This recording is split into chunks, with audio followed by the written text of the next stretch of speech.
¿Hasta cuándo va a durar la guerra en Irán? ¿Cómo nos puede afectar la escasez petrolera? Todo lo que necesitas saber sobre el conflicto en el Medio Oriente.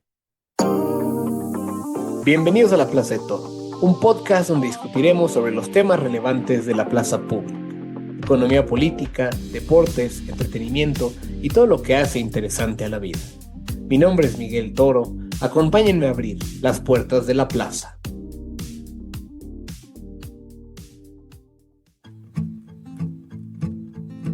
El 28 de febrero nos enteramos que Estados Unidos e Israel habían vuelto a atacar a Irán, 8 meses después de que se supone que habían logrado destruir las capacidades nucleares de ese país. En tan solo el primer día de intensos ataques, Trump informó que habían asesinado al líder supremo iraní, el Ayatollah Jamenei. Estados Unidos llamó a su operación Furia Épica y en conjunto con Israel buscaban tres cosas. Primero, destruir las instalaciones nucleares iraníes. Segundo, desmantelar su infraestructura militar. Y tercero, forzar un cambio de régimen en el país. Y aunque han tenido éxito en mermar considerablemente las capacidades nucleares y al ejército iraní, a un mes de iniciado el conflicto, se ve muy poco probable que logren un cambio de régimen. Contrario a lo esperado por Estados Unidos e Israel, el régimen iraní ha sido mucho más resistente de lo que esperaban. Pese a que en estas semanas han matado a un número considerable de los principales liderazgos iraníes, el régimen continúa en pie y con misiles balísticos y drones ha estrangulado la ruta marítima por la que transita una quinta parte del petróleo global. El precio del crudo se ha disparado a niveles no vistos en años. Y es este el tema, la presión al alza de los precios globales de los combustibles y todos los productos que los necesitan como parte de su cadena de valor, lo que ha representado un verdadero dolor de cabeza para Estados Unidos y Trump. ¿Qué podemos esperar de la guerra en Irán? ¿Y cómo nos afecta ya a todos?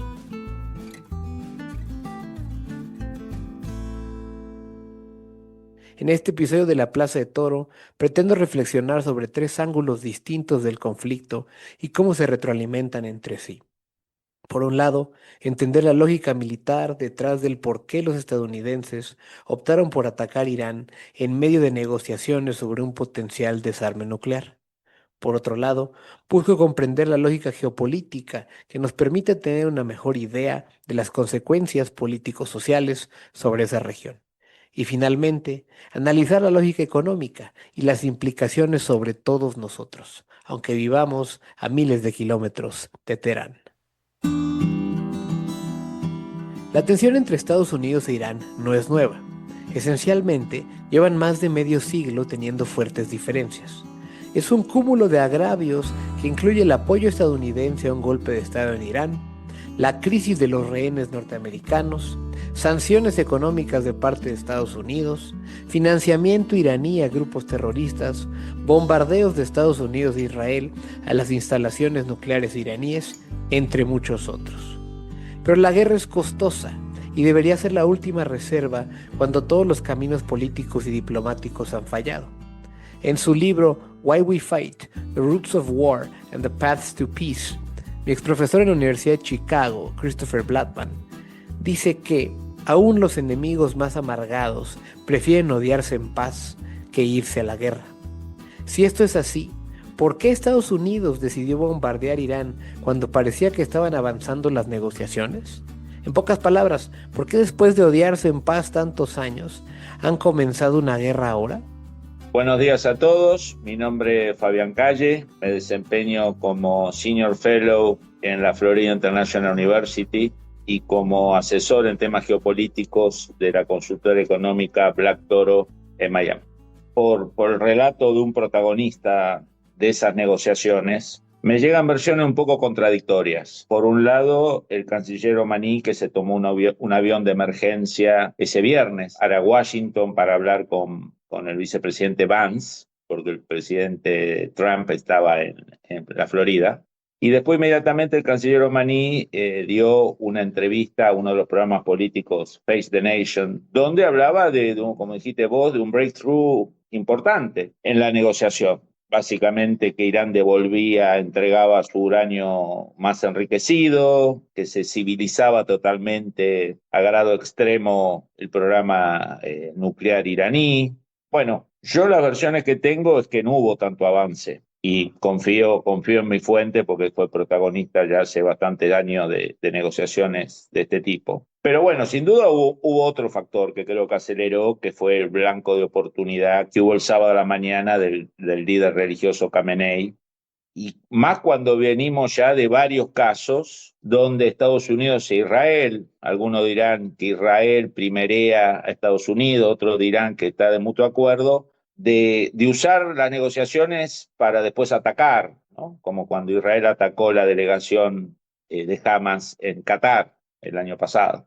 O sea que a veces el rival de Estados Unidos e Israel puede llegar a la conclusión que estas reuniones es como poner digamos, un Bambi adelante del fusil, digamos, ¿no? Que es como una especie de emboscada. Entonces, están esas dos versiones. La del canciller omaní, muy optimista. Otras fuentes que las negociaciones estaban avanzando, pero daban para seguir, eventualmente, porque estaban trabadas. Nos dice Fabián que Estados Unidos e Israel atacaron a Irán porque vieron una muy buena oportunidad de descabezar un régimen que les ha sido nocivo. Pero una vez que elimina al líder del régimen iraní, ¿qué esperaban que pasara? El asesoramiento militar, hoy lo sabemos, fue o no atacar o atacar sin objetivos políticos de cambio de régimen, atacar en términos nada más de hacer un downgrade en las capacidades iraníes. Y Trump diciendo el sábado cambio de régimen. Después Rubio diciendo atacamos porque Israel iba a atacar, que la verdad le da una inmensa letra y una inmensa cantidad de argumentos a mi amigo Mearsheimer cuando habla del lobby israelí. Y para los realistas, que un cliente de un imperio le marque los tiempos al imperio es una anomalía sistémica bastante grande, ¿no? Yo creo que acá influyó un Trump que sentía que venía en una racha ganadora, como que sintió que había como una ventana de oportunidad. Creo que él o alguien interpretó que las manifestaciones de protesta de Irán en enero eran como el inicio de algo insurreccional. A pesar de que la campaña militar israelí estadounidense ha sido muy efectiva para matar a muchos líderes del ejército iraní, el régimen sigue en pie. A los pocos días del asesinato del líder supremo iraní, el ayatolá Jamenei, Irán nombró nuevo líder supremo a su hijo, Mojtaba Jamenei. Pero parece que el poder no lo ejerce él, sino distintos líderes de la Guardia Revolucionaria Islámica. El régimen iraní parece que descentralizó mucho el poder militar en preparación para una situación como esta. Le pregunté a Indira Sánchez, directora del Departamento de Relaciones Internacionales y Ciencia Política del Campus Ciudad de México del Tecnológico de Monterrey, cuya tesis doctoral en el Colegio de México se centró en la sociología del poder en Irán, si a un mes de arrancado el conflicto se anticipa que haya un cambio de régimen, o al contrario, que la Guardia Revolucionaria Islámica se fortalezca al interior de Irán. Bueno, yo creo aquí, Miguel, a mí me gusta hacer pues uso de la historia y creo que eso será importante también para empezar a definir hacia dónde va este proceso que se está viviendo en Irán. Y creo que es muy importante pensar en un régimen político que fue estructurado a partir de 1979, que a veces se nos ha olvidado, pero que fue un régimen legítimo porque además hubo un referéndum y en el 98.8% de la población votó por una república islámica. Por supuesto, este referéndum pues fue realizado en su momento por el ayatolá Khomeini específicamente. Y de ahí se construye un régimen político muy complejo, diría yo. Y en este sentido, creo que es importante saber que desde 1979 que se formó este gobierno, pues vamos a encontrar que estaba hecho para garantizar las sucesiones. Recuerdo mucho las palabras de Foucault que decía que la revolución islámica de Irán era la revolución espiritual de un mundo sin espíritu, ¿no? Era lo que decía en su momento. Y que creo que es muy importante porque pensamos que al descabezar el régimen político, político, que en este caso fue lo primero que sucede después del 28 de febrero del 2026, en donde pues dan muerte al ayatollah Khamenei. Curiosamente, lo que ha sucedido es lo contrario. Por un lado, al descabezar al ayatolá, vamos a encontrar lo siguiente. Irán es una república islámica shia. Por lo tanto, una de las fundamentaciones del Islam shia está basado en el martirio. Entonces es muy interesante que el ayatolá, con 86 años, enfermo, no se haya movido de palacio. Muy por el contrario, se quedó en palacio y curiosamente hizo el efecto de martirio. Recordemos que Ali, que era el primo y yerno del profeta Muhammad, los hijos de Ali, por supuesto, y los imames, han sufrido martirio. Por lo tanto, el martirio es un camino para llegar, ¿no?, a Dios. En ese sentido, en ese régimen político que a la par es una república, pero que también estamos hablando que es una teocracia, se forma un nacionalismo de características religiosas, que podríamos llamarlo muy al estilo de Benedict Anderson, ¿no?, con esa parte de nacionalismo religioso. Pero es muy interesante que después de la muerte del ayatolá, lo que ningún iraní y ninguna iraní desea es un intervencionismo israelí y estadounidense. El martirio provocó, curiosamente, una unificación del régimen. Y esto es porque a veces no entendemos la base religiosa que está al interior de este régimen político. Como decía Mark Twain, la historia no se repite, pero rima.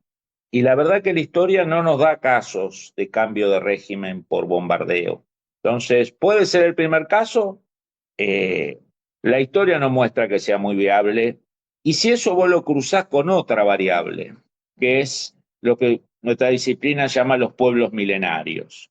Son actores que están, yo le digo siempre a mis alumnos que cuando ven la película 300, lo que están del otro lado son los iraníes. Estos pueblos imperiales, por algo son imperiales y por eso hace centenares o miles de años que están en este juego, ¿no?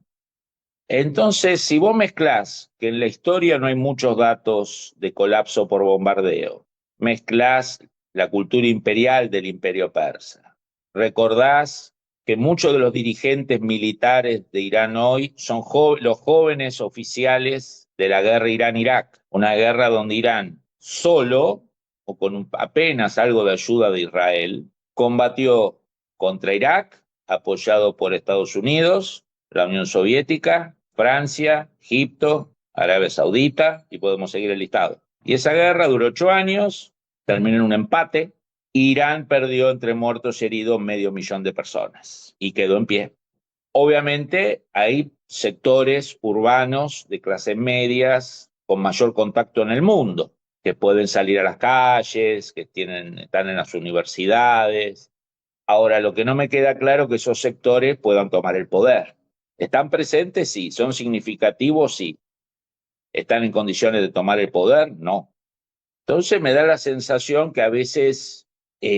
yo tenía un profesor en Italia que partía de una idea muy, muy interesante y polémica, que era cuando vos abordás una guerra desconociendo la antropología de tu rival, arrancás mal.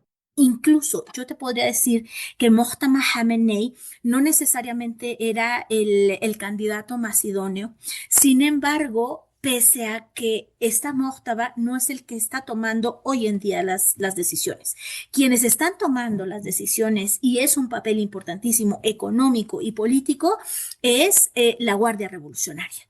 Y entonces, y es la Guardia Revolucionaria, además, la que tiene un elemento militar muy importante y que estuvo afianzada desde la época del presidente Ahmadinejad en 2005, quienes fueron los que, ¿no?, pues crearon toda esta dinámica en Irán militarista de producción de misiles, de enriquecimiento de uranio, ¿no? Y que, bueno, pues lo que planteaban era, pues es una narrativa muy similar, y quiero terminar con esto, una narrativa muy, muy similar a la de Israel, que al final se concibe como estamos amenazados porque hay 19 bases militares alrededor de Irán y por lo tanto pues tenemos que crear un sistema de defensa adecuado.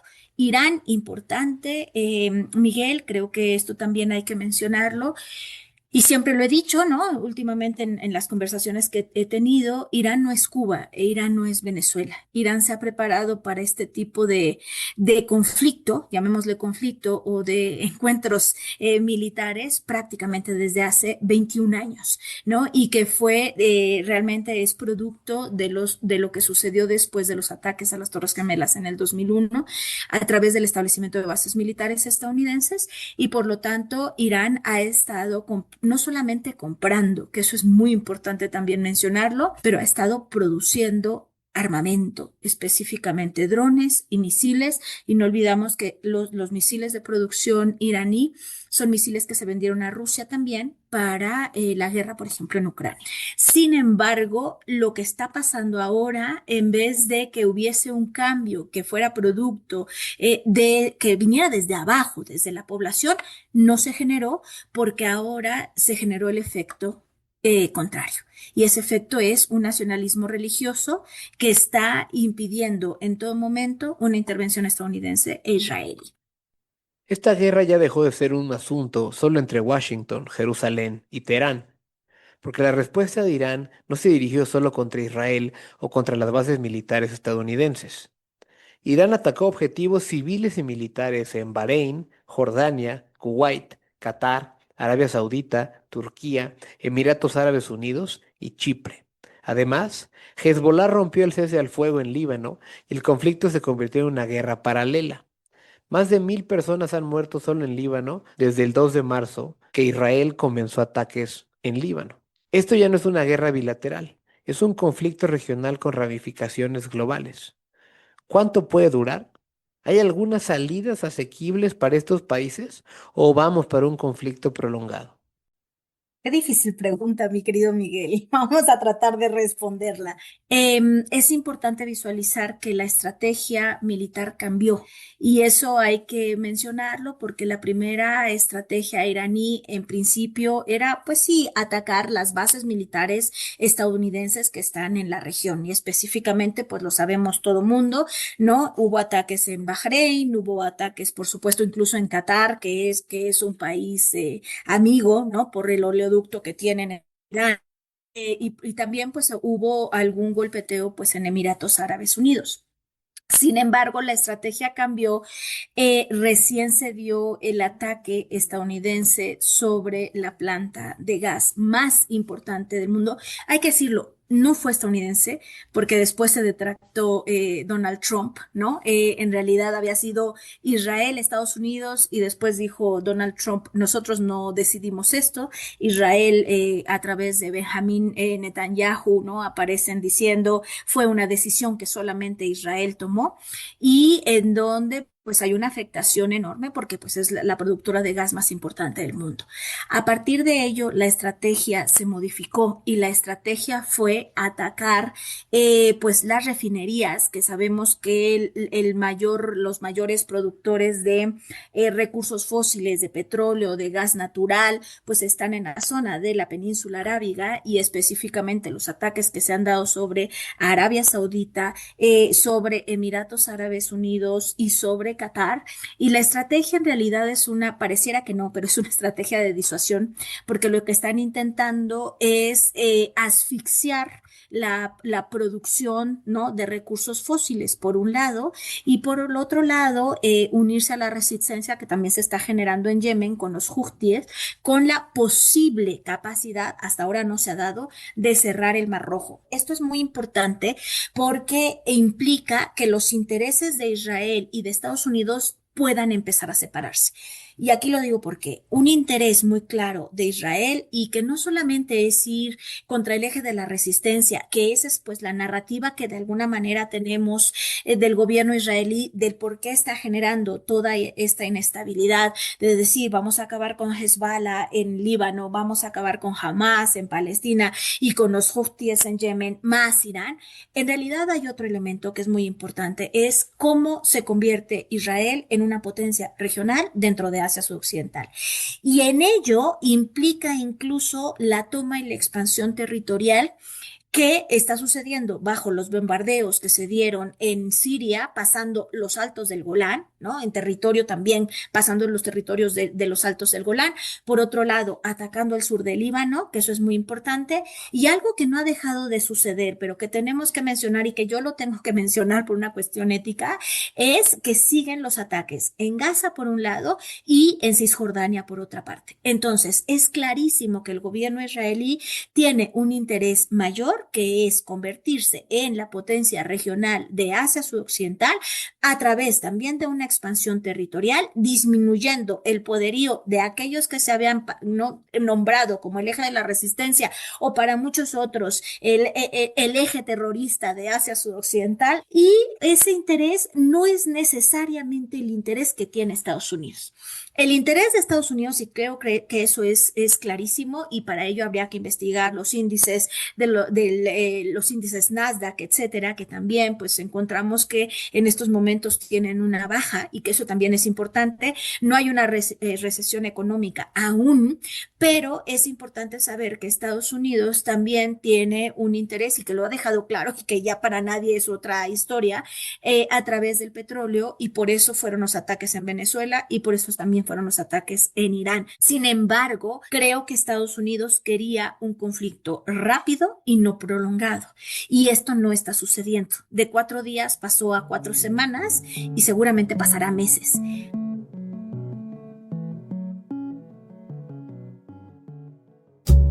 Durante muchos años el problema del golf en México no fue el golf, fue el acceso.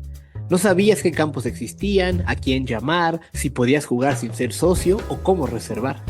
En GoGolf estamos quitando esas fricciones, abriendo puertas y creando un nuevo mercado digital para que jugar golf sea tan simple como encontrar, reservar y jugar. Si quieres saber más, entra a gogolf.mx.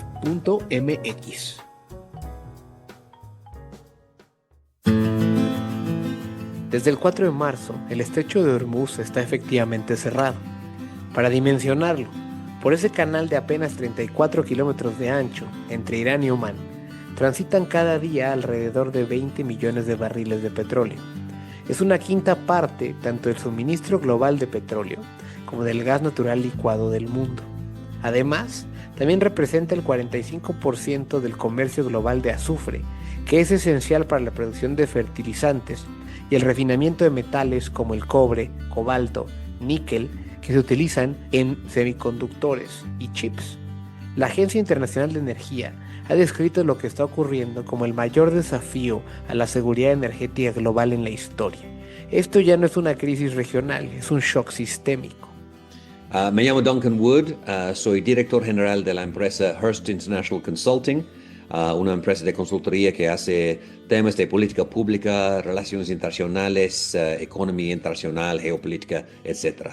También soy fellow en el Wilson Center y ahí trato temas obviamente de México, América del Norte, pero también de cadenas de suministro y energía. Bueno, Miguel, primero muchísimas gracias por invitarme a este programa. La verdad es que soy fan, no solamente de Liverpool, pero tuyo también. En este caso, mi lectura es que no estamos ante un simple, como digamos, sobresalto de unos días, obviamente, ya tenemos unas semanas en eso. El salto de precios que estamos experimentando sí tiene un componente, si no de pánico, de gran ansiedad geopolítica, ¿no? Y el problema de fondo es muy serio. Se ha puesto en riesgo un cuello de botella del sistema energético global o mundial, ¿no? El estrecho de Hormuz, como mencionaste, es tan importante para los mercados energéticos. Por ahí mueve alrededor de una quinta parte del petróleo mundial y también una porción muy, muy relevante del comercio global de gas natural licuado, alrededor también de 20%, la quinta parte, ¿no? Y estamos viendo hoy en día dos efectos parecidos pero diferentes. En cuanto a petróleo, obviamente existe la posibilidad de mover parte del petróleo por oleoductos, etcétera, o de aumentar producción en diferentes partes del mundo. En Estados Unidos, por ejemplo, en Rusia, el gobierno del presidente Trump ya está quitando las sanciones sobre diferentes países para aumentar el flujo de petróleo. Pero en cuanto a gas natural licuado, hay un gran problema, porque Asia, sobre todo, depende mucho de las exportaciones de gas natural licuado del Golfo. Y durante las últimas 3 semanas, el gas natural licuado que se produjo allá ha estado moviendo por el océano hacia Asia, pero ya está llegando y es la última entrega de gas natural licuado que van a recibir. Entonces, leyendo los periódicos del día de hoy, podemos ver que países como Japón, países como China, países como Vietnam, Camboya, etcétera, todos están viendo que tienen que cambiar de combustible, de gas natural licuado al carbono.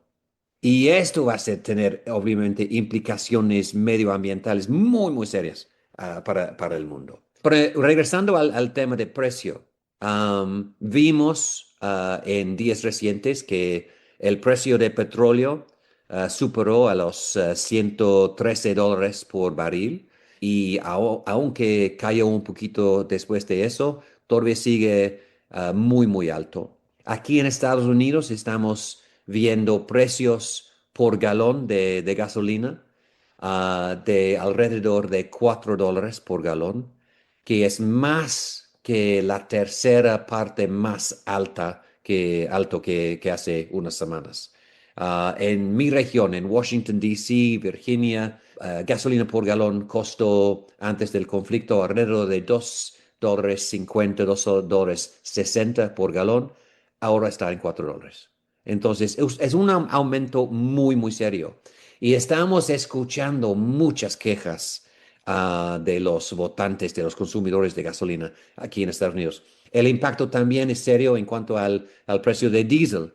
Y con el diésel, que es tan importante para los camiones y para el transporte, esto tiene un impacto inflacionario en toda la economía con el movimiento de los bienes. Entonces, estamos viendo impactos inmediatos. En cuanto a cuánto va a durar, no sabemos exactamente, pero sí sabemos que en Kuwait, por ejemplo, tuvieron que cerrar pozos de petróleo porque no tiene por dónde almacenar el petróleo que están produciendo.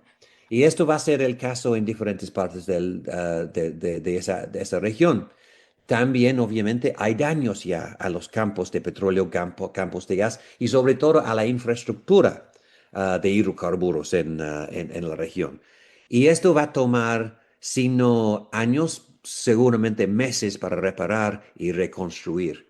Entonces, aunque tenemos estas fuentes de petróleo por las reservas estratégicas de diferentes países, no va a ser suficiente para compensar a la escasez de petróleo que vamos a vivir en los meses que vienen. El cierre del estrecho de Hormuz y la escasez del petróleo es la cara más visible de este problema, pero no es el único cuello de botella que existe. Duncan Wood ha escrito recientemente sobre lo vulnerable que son las cadenas de valor dada la concentración de los mercados de algunos de los insumos esenciales para la producción industrial. ¿Hay maneras realistas de blindarse de los efectos negativos de estos cuellos de botella? Entonces, la respuesta tiene que ser que si lo puedes hacer en casa, entonces es una solución. Pero también ahí puedes crear ineficiencias y también puedes crear sobredependencia.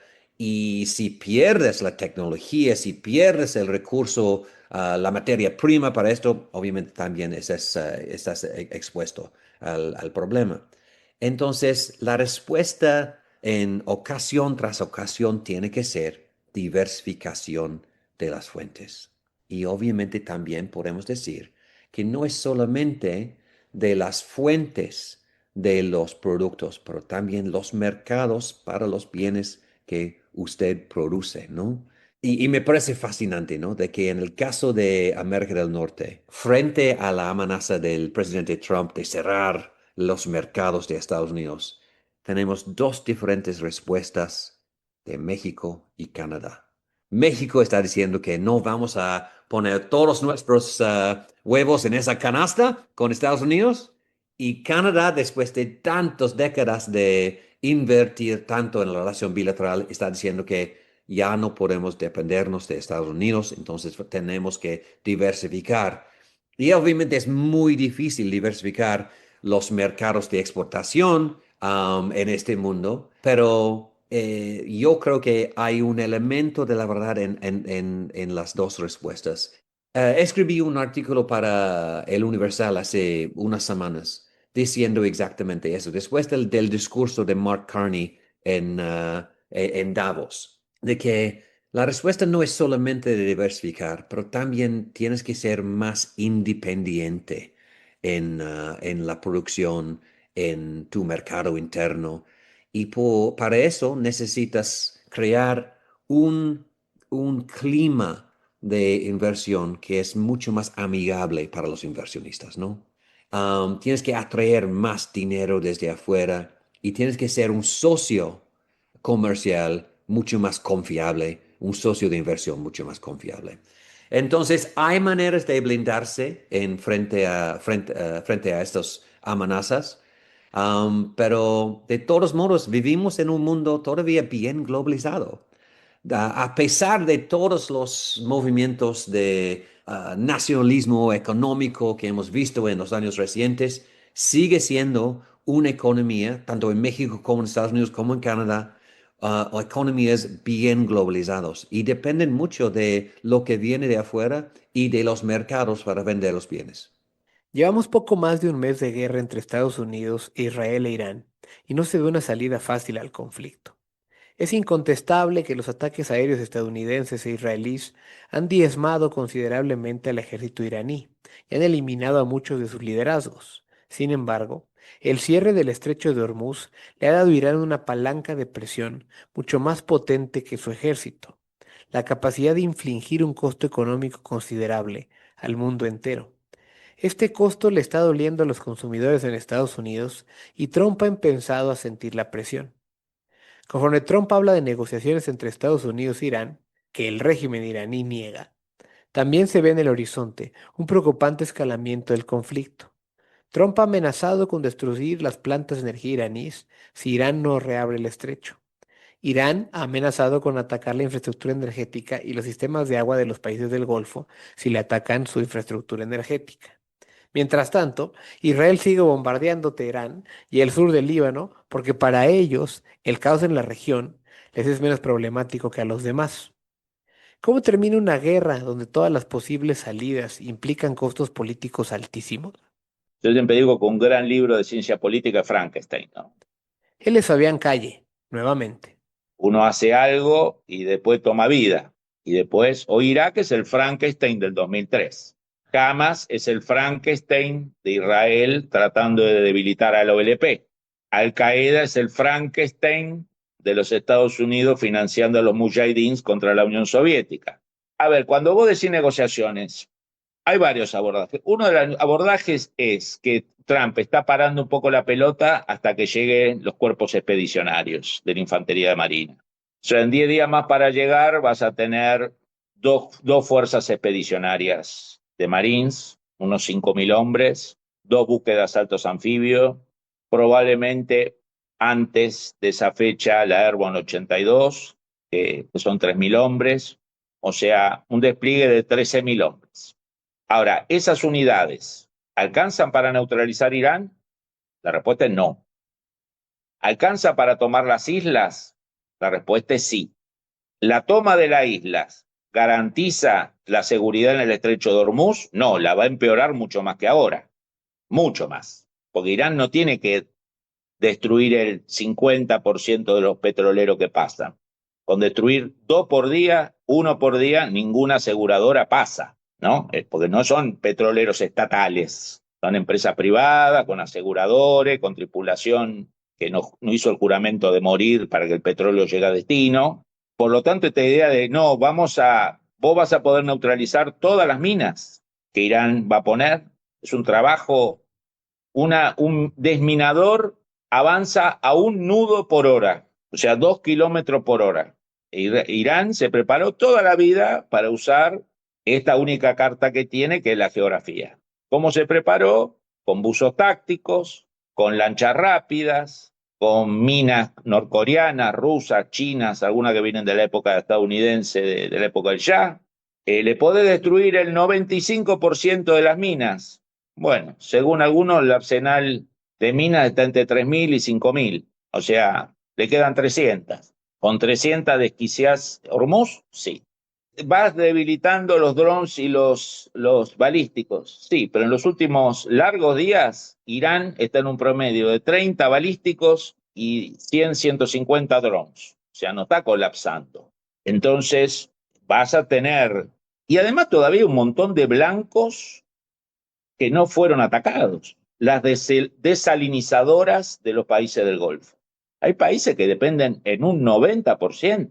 Qatar en un 99%. Otros países 70%, otros países 50%. Vos destruís la desalinizadora. ¿Y quién reparte agua? ¿El Pentágono tiene para repartir millones y millones y millones de litros de agua potable? La respuesta es no. ¿Vas a ocupar terrestremente Irán? Imposible. País de 92 millones de habitantes, millones de personas armadas. Fracasaste en Afganistán, fracasaste en Vietnam, fracasaste en Irak, porque nunca lo terminaste de controlar. Llegaste a Bagdad, mataste a Hussein y a los 6 meses tenías una guerrilla que te mató 5.000 americanos. Bueno, entonces la operación masiva no se va a dar. Tú me preguntabas, ¿qué se necesitaría para que se estableciera una negociación? Lo primero, creo que en el acuerdo que se estaba celebrando el 27 de febrero y que se supone que iba por buen puerto, lo que se estaba pidiendo era la recuperación del uranio que está enriquecido al 60%, que eso es digamos, el 20% del uranio está enriquecido al 60% para Irán y se pedía la desmilitarización. Eso no lo van a lograr. Y no lo van a lograr porque el uranio es un recurso que tiene Irán. La negociación tendría que ir como en un sentido mucho más ligado a la negociación que se generó en el 2015 con Rouhani y con Obama a través de un plan de acción conjunta en donde estaba señalado paso por paso específicamente hasta dónde debía de llegar el enriquecimiento de uranio y que la energía nuclear tendría que ser una energía nuclear pacifista, por un lado. Segundo, creo que aquí lo importante será desvincular un poco los intereses de Israel en cuanto a procesos incluso de extraterritorialización legislativos, de expansión territorial y lo tercero, va a tener que haber un proceso de cambio político dentro de Irán, pero ese proceso tiene que venir desde adentro. Ninguna intervención ha traído democracia y no la trajo en Irak, no la trajo en Afganistán y lo puedo sostener aquí, tampoco la va a traer en Irán. Fabián e Indira nos indican que no hay buenas salidas al conflicto, pero me parece que el creciente costo económico de tener cerrado el estrecho de Hormuz pudiera ser demasiado oneroso en términos políticos para Trump y la mayoría de los políticos del Partido Republicano. Las encuestas de opinión en Estados Unidos tienen a Trump en su punto más bajo de aprobación presidencial. En ellas se ve que ha perdido mayoritariamente el apoyo de los votantes independientes que le dieron la victoria en 2024, y se lee el nerviosismo en algunas de las declaraciones de políticos republicanos. ¿Será esta guerra el acontecimiento que finalmente lleve a la caída de la popularidad trumpista? Y además otra cosa que a mí me llama mucho la atención, que es el silencio de figuras clave del gobierno de Trump. J.D. Vance pasó a la clandestinidad y sabemos que J.D. Vance es la esencia del MAGA. El otro pacto electoral, bajar la inflación, bajar el precio de la gasolina y priorizar la economía nacional.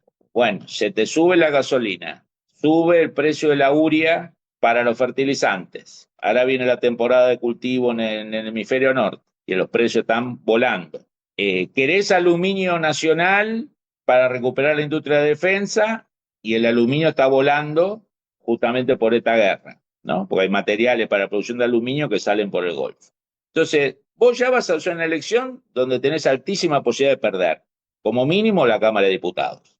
Si le agregás ruido a la inflación, le agregás ruido a la nafta, le agregás, evitaste que bajara la tasa de interés. Ahora cuando le va a bajar, le armas una guerra y mantiene estable la tasa de interés.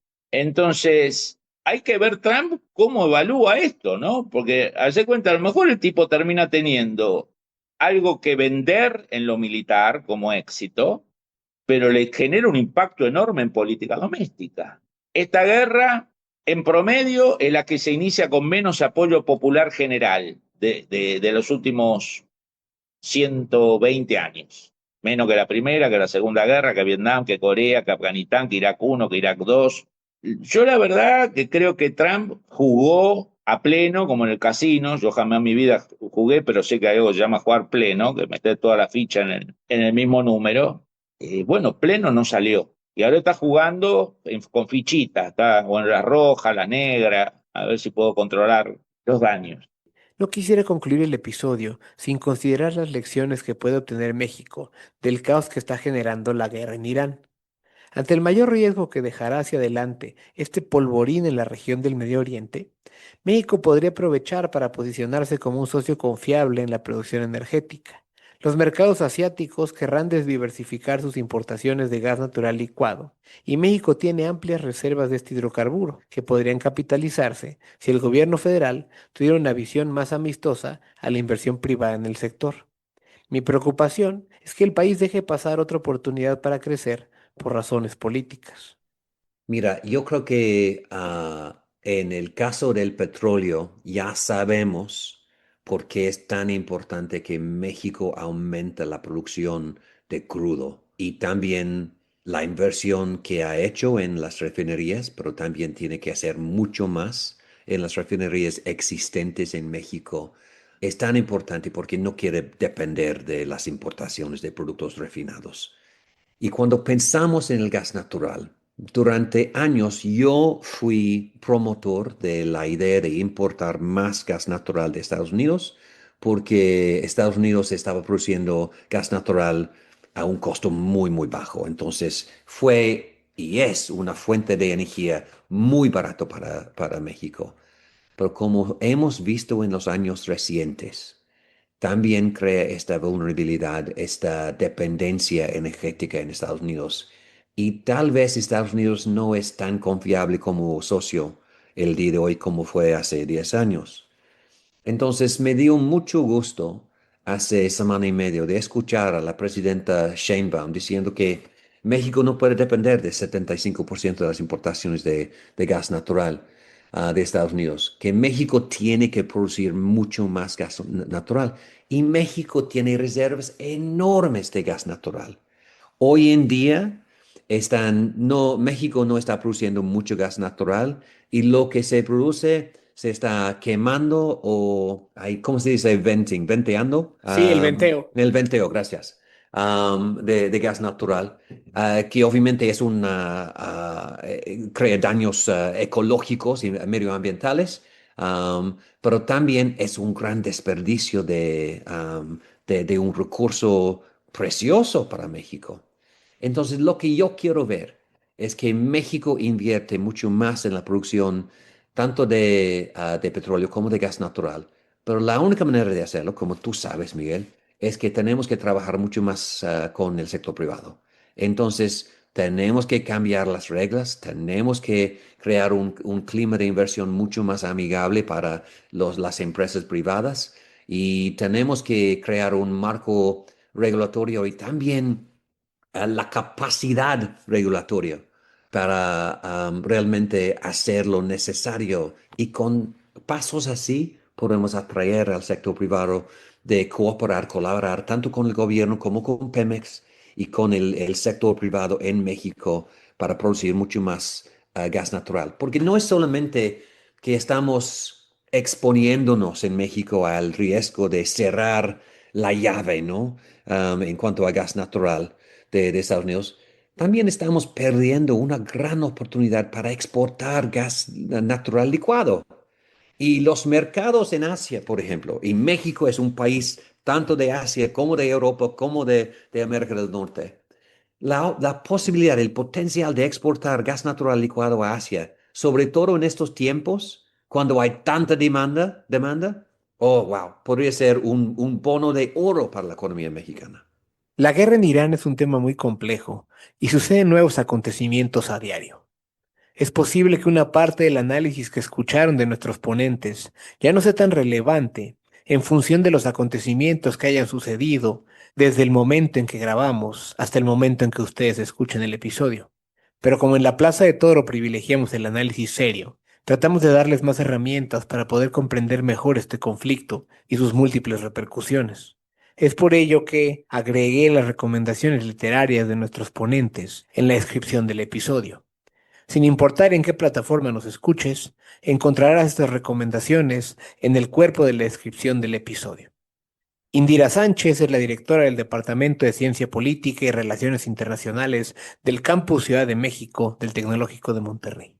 Es doctor en Estudios de Asia y África por el Colegio de México.